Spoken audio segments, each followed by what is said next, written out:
Sáng nay ép lòng mấy em á, giá trị anh em xem hợp anh tiếp.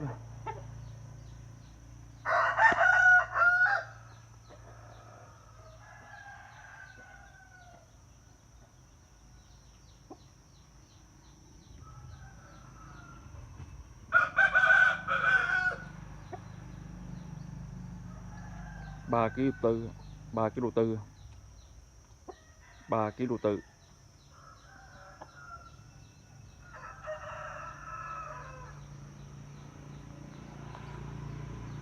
Ba kg mốt, 3 kg mốt.